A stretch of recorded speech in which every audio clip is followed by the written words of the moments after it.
प्यार में लगी जान की बाजी क्या मौत तक का रास्ता बन जाएगी। क्या प्यार में लगी जान की बाजी क्या मौत तक का रास्ता बन जाएगी। क्या हमारी छोटी सी प्रिंसेस इस दुर्घटना इस दुविधा से बाहर निकल पाएगी। इस छोटी सी शेर और शायरी से आज की हम एक्सप्लेनेशन शुरू करते हैं, which is about I am a village but I became a mother का एपिसोड नंबर 4। तो आज की कहानी है कि क्या विलेनेस मना कर पाएगी प्रिंस को उनके जो इनविटेशन उन्होंने दिए उस बात पे। तो हमने कहानी जहाँ तक छोड़ी थी वहाँ पे आते हैं प्रिंस से मिलने। प्रिंस जब हमारी प्रिंसेस से मिलने आते हैं तो प्रिंसेस एक दुर्घटना में एक दुविधा में फंस जाती है कि क्या उन्हें प्रिंस को अपने करीब आने देना चाहिए या नहीं। उसी पे वो सोचते हैं कि हमारे लिए अभी यही सही रहेगा कि हम दूर रहें। प्रिंस बोलते हैं कि लॉरे क्या हुआ, यही सही रहेगा। फिर यहाँ प्रिंसेस एक ऐसे दृढ़ निश्चय के साथ देखती है और बोलती है कैलिक्स, और उनकी आंखों की चमक से पता चल रहा था कि वो कितनी अपनी दृढ़ संकल्प को लेके सोच चुकी थी कि यही होना चाहिए। ये शादी ये शादी चलो कैंसिल कर दे। लॉरे, तुमने क्या कहा? क्या कहने का मतलब है तुम्हारा? कैलिक्स, तुम घर जाओ और इस मामले में मुझे अभी कोई बात नहीं करनी। आप आप घर जाओ। पर पर लॉरे, मेरे बारे में हमेशा के लिए भूल जाओ। मैं ऐसा नहीं कर सकता। लॉरे, तुम सिर्फ मेरी हो और मैं तुम पे इतने आसानी से हार नहीं मान सकता। चाहे कुछ भी हो जाए, मैं नहीं हार मान सकता। लॉरे, मुझे समझने की कोशिश करो। लॉरे एक्लेयर, तुम्हें क्या लगता है कि तुम मुझे छोड़कर जा सकती हो? तुम सिर्फ मेरी हो, सिर्फ मेरी, और तुम्हें मेरे अलावा कोई नहीं जीत सकता, समझी? कैलिक्स, कैलिक्स ऐसे कैसे कर सकता है? मैंने, अगर वो क्राउन प्रिंस भी हैं या कोई और भी होगा ना, उससे भी तुम्हें मैं छीन लूँगा। कभी मैं तुम्हें किसी और के हाथ में नहीं जाने दूंगा। याद रखना, तुम सिर्फ मेरी हो और सिर्फ मेरी ही रहोगी। तुम मुझसे भाग करके कहीं नहीं जा सकती, समझी? यहाँ प्रिंस के ऑब्सेसिव बिहेवियर से प्रिंसेस कहीं ना कहीं हैरान थी। आखिरकार कितना ये इंसान वो नहीं है जिस दयावान इंसान को वो जानती थी। मुझे पता है कि कहानी इस तरीके से कैसे हो, हम इस मोड़ पे कैसे आए और कैसे ऐसा हुआ कि तुम इस तरीके से बिहेव कर रहे हो। वो एक अपने ही मन के द्वंद में फंस गई। जब प्रिंस वापस गए तो वो ये सोचने गए कि कैलिक्स जैसा इंसान मेरे प्यार में पड़ जाए, हो ही नहीं सकता।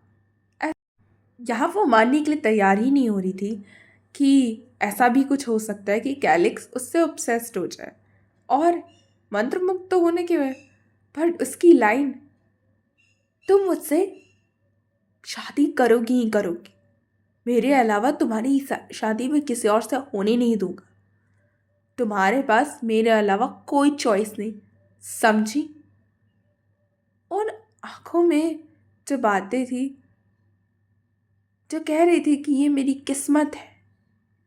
तुम्हें तो पता भी नहीं है कि किस्मत है क्या, तो तुम क्या बातें कर रहे हैं? तुम्हें तो ये भी नहीं पता कि इसी किस्मत के कारण मुझे तुम्हें मना करना पड़ रहा है, वरना इस किस्मत के अलावा क्या ही वजह हो सकती है कि तुम जैसे इंसान का, जिसके साथ मैंने एक खुशनुमा जिंदगी सोची थी, सपने बुने थे, उसे मैं छोड़ करके जाऊं, हो ही नहीं सकता था। और तुम्हें लगता है कि मैं जानबूझ के कर रही हूँ? ये तो वक्त भी नहीं है कि मैं शादी को कैंसिल कर सकूं, क्योंकि एक महीने शादी के बाद तो मुझे हमेशा के लिए भूल जाओगे और मुझे साइड में भूल के हमेशा के लिए डिस्कार्ड कर दोगे। नहीं, मैं डिवोर्स नहीं झेल सकती, किसी भी हालत में डिवोर्स नहीं झेल सकती। कुछ भी हो सकता है, बट डिवोर्स नहीं। Marriage is a convenience. ज़रूरी राजा महाराजा में होती होगी कि जिसको जैसा लगा शादी हो गई, पर डिवोर्स, क्योंकि उनमें से कोई किसी और के प्यार में पड़ जाए, बहुत कम है। और अगर एक डिवोर्स होता है तो ना जाने लोग कैसी कैसी बातें मेरे बारे में उड़ाएंगे, क्या कहेंगे मेरे इस कैरेक्टर के लेके, बातों को लेके, मेरे बारे में। वो तो सिर्फ मैं ही जानूंगी। तो मैं क्यों सब कुछ सहूं? मेरी क्या गलती है जो मुझे ये सब कुछ सहना पड़ेगा? पक्का है भगवान मुझसे बहुत नफरत करते होंगे, तभी ना इतना सब कुछ मुझे झेलने के लिए मजबूर कर। ऐसा तो नहीं। फिर वो मुझसे बोल पड़ती है कि मैं किसी दिन रात को भाग जाऊंगी। ये सोच सोच के ही ना मुझे भूख सी लग रही है। महा प्रिंसेस, आपके लिए हमने खाना लाया है। खाना? हाँ, जल्दी से अंदर आओ। मार्किस के आदेश पे आपके लिए खाने का प्रबंध किया गया है। आपकी जितनी भी फेवरेट थी वो सारी चीज़ें इकट्ठा की गई।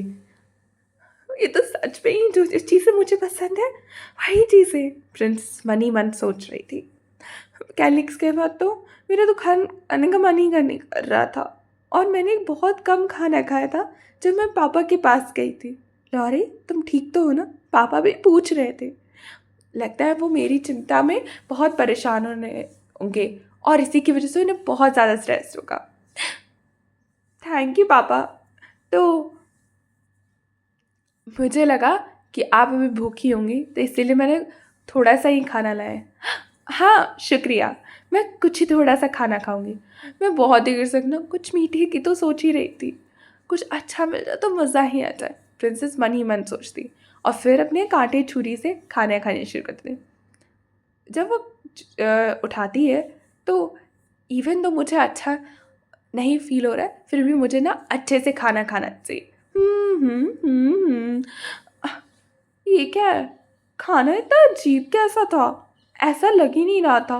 कितना अजीब फ्लेवर था। ऐसा तो नहीं कि खाना खराब हो गया। अह, अह, अह,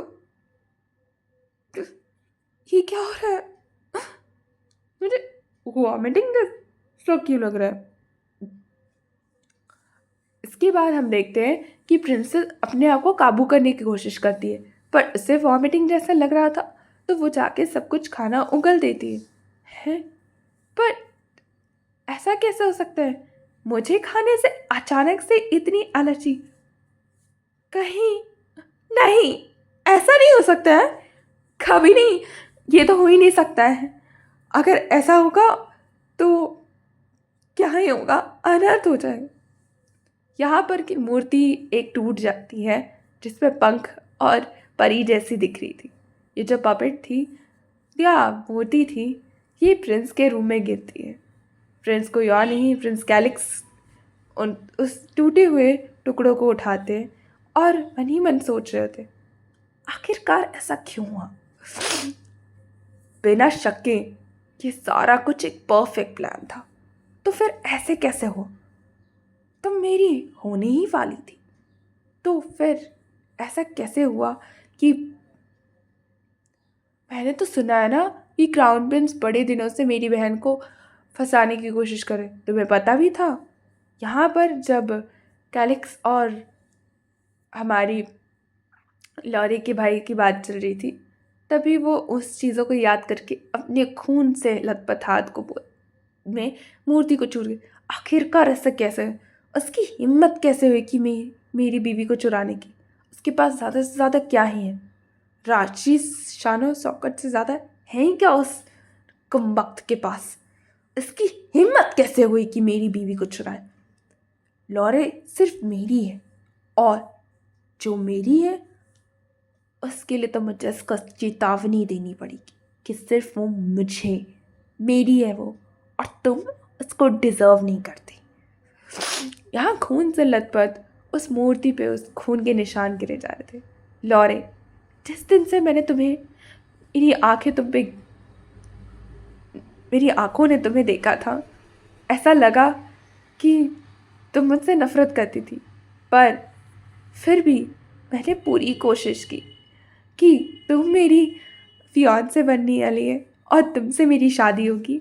इसी को सोच सोच के मैं रोज़ खुश होता था, इतनी खुशी कि मैं सोच ही नहीं पाता था कि तुमसे पास, जो कि मुझसे इतना डरा हुआ है, इतना सहमा हुआ है, जो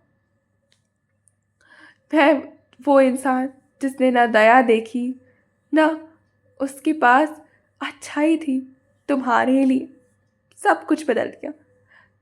जिसके अंदर दया नहीं थी उसे दया बनाया। तुम जैसे इंसान के लिए इतना सब कुछ करना और धीरे धीरे करके तुम्हें इतना अपनी बातों में रिझा लेना, कहीं ना कहीं मैंने अपना वक्त लिया लॉरे, तुम्हें अपने काबू करने के लिए। तुम समझी? काबू काबू तो मैं करके ही रहता हूँ। तुम्हारी अटेंशन पाना, तुम्हारे तुम्हारी हर दया, हर नज़र मुझ पे ही रहे। मैंने जानबूझ के खुद को चोटिल किया कि तुम्हें जब मैं चोट में दिखूंगा तो तुम मुझे ज़्यादा ध्यान दोगी। सब कुछ मैं बारिश में भी जाके भीग आया क्योंकि तुम्हें मुझ पे ज़्यादा दया है। दया तो दया की बात है, वो बिहेवियर भी जो मेरी तरफ तुम्हारा रहा, ये सब कुछ बदल गया। और बहुत जो मैं चाहता था वही हुआ। ये दया, सब कुछ, ये सब कुछ तुम्हें मुझे, तुम्हारे को मेरा अपना, एक ऐसी डोर जुड़ गई जिसने तुम्हें मुझसे जोड़ के रख दिया।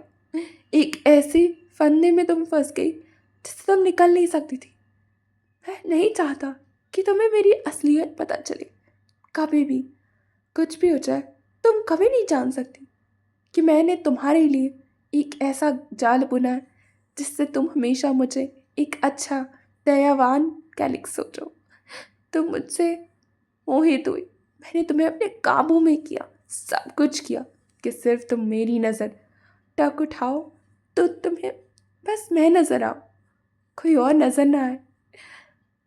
अरे एक ऐसी दुनिया बोली जिसमें तुम और मैं, उसके अलावा कोई ना रहे। तुम मेरे साथ हमेशा के लिए फंस चुकी, समझी लॉरे? तो किसी भी हालत में मैं किसी और की नहीं होने दूंगा तुम्हें। मेरी प्यारी लॉरे, तुम भूलना नहीं कि तुम जो भी सोच रही हो, जो भी समझ रही हो, वो सब कुछ मेरे हिसाब से होगा। और तुम सिर्फ मेरी हो, सिर्फ मेरी।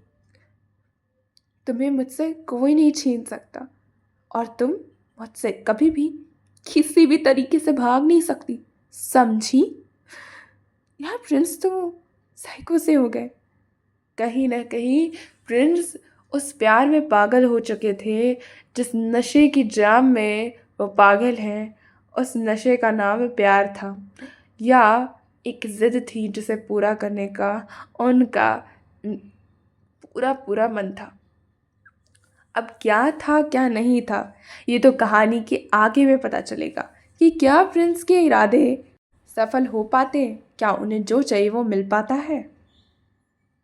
जिस सपने को बुन के वो एक महल बना रहे, उस महल में तो ईंट भी कमज़ोर पड़ी है। अब इस कहानी को जानने के लिए हमारे चैनल को सब्सक्राइब और इस वीडियो को लाइक करना भूलिएगा नहीं। हम मिलते हैं नेक्स्ट एपिसोड के साथ। बाय।